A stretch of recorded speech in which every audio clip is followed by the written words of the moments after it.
j'aimerais ça parler le mensonge cosmique. Pourquoi? Parce que c'est un peu comme quelqu'un qui vous dira: attention, là, il y a une différence entre la calomnie et la médisance. C'est pas tout à fait pareil. Peut-être au niveau d'un discernement, mais il reste que ça fait partie de toutes les mêmes choses. Donc, le mensonge cosmique, c'est dès que l'individu va considérer, va penser, puis il va penser que c'est sa pensée, il va penser qu'il y a la vérité, c'est-à-dire que par de la connaissance ou par une science occulte ou par un lien de commerce avec d'autres plans, il peut remonter à sa source. Ça, c'est toujours de la manipulation tout le temps, tout le temps, tout le temps.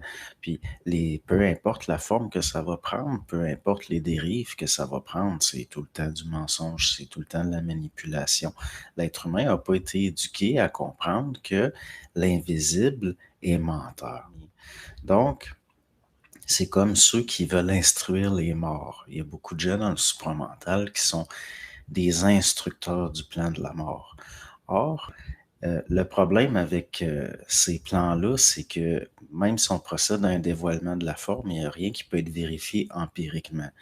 Et par expérience, je peux vous dire que les morts sont beaucoup, beaucoup plus habiles à manipuler, semble-t-il, que les vivants. Ils obéissent aux lois de leur monde, à eux. Puis les lois du monde de la mort, c'est pas d'être instruit par... donc, oui, Bernard, il avait dit, ah, l'homme nouveau va instruire les morts. Oui, justement en enregistrant dans l'expérimental du nouveau. Ça n'aura pas le choix de... Aussi, au niveau de sa vie incarnée, active, créative, là, on peut parler qu'il va y avoir une instruction des plans de la mort, on n'a pas le choix. Mais dès qu'il y a une communication télépathique, puis que la personne va être dans l'illusion qu'elle instruit des morts, par exemple, c'est de la manipulation. Et ça va être extrêmement complaisant. C'est-à-dire que c'est très flatteur, ces plans-là. Ils vont tout le temps être d'accord. Et puis, finalement, le but, c'est qu'il y ait toujours un lien, de conserver un lien télépsychique avec les vivants. Pourquoi? Pour lui prendre de la force vitale, tout simplement. Donc, ce qui va servir de prétexte, c'est les aspects naïfs de l'être humain, sa bonne volonté, son besoin de se valoriser, son besoin de donner un sens à la vie, à sa vie, même si c'est pour instruire des gens qui, au fond, ont rien à faire de l'instruction, dans le sens que, comme si vous parlez, par exemple, ceux qui ont ce défaut-là d'aimer discuter avec ce qu'ils pensent être des désincarnés, ce qu'ils pensent être des morts, parce que, comme je l'ai dit tantôt, c'est invérifiable. Ben, souvent, ils vont amener des choses, une instruction, dire, par exemple, dans vos plans, là, on voit le Seigneur nulle part, mais sa lumière est partout. Puis là, les morts vont acquiescer, dire oui, c'est vrai. Puis là, tomber dans l'idée, la lumière. Puis après, vous vous rendez compte qu'ils sont complaisants, qu'ils vous donnent toujours raison. Mais si vous les prenez au dépourvu en disant, ben là, c'est parce que c'est pas vrai, il n'y a aucune lumière dans votre plan. Il y a juste les reflets de la mémoire de la lumière, si on peut dire. Là, tout d'un coup, ils vont finir oui, mais, puis là, ils vont continuer. Mais il reste que c'est tout le temps de la manipulation. Tout ce qui est invisible, tout ce qui est dans l'invisible, vous allez vous rendre compte qu'il y a tout le temps de la manipulation. Ça cherche tout le temps à manipuler là. Tout le temps, les vivants. L'être humain est censé rayonner de sa propre lumière vivante. C'est une autorité, si on peut dire. Mais on essaie de la lui voler. Ça fait partie des mensonges de la connaissance. Bonjour. Ce qui arrive souvent, vous allez vous rendre compte que l'être humain a un savoir, mais il est coupé de sa source, donc il ne sait pas qu'il sait. Puis on va se servir de la connaissance pour le manipuler, pour l'amener dans du marchandage avec l'invisible. Or, c'est là que ça devient très, très subtil. Ça devient... Parce que l'être humain, il veut croire. C'est ancré en lui. Il veut croire à ces choses-là. Il veut être utile. Il veut, il veut être... il veut être quelque chose de bien, il veut se donner la puissance d'être capable d'instruire l'invisible, ou alors il va tomber dans l'autre facette de ce mensonge-là, qui est d'être instruit par l'invisible. Alors qu'on ne peut pas se fier.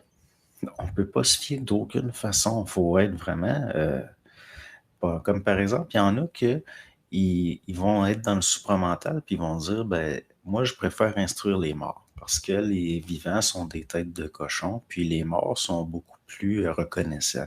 Il y a un piège, là. Il y a un piège très, très subtil, là.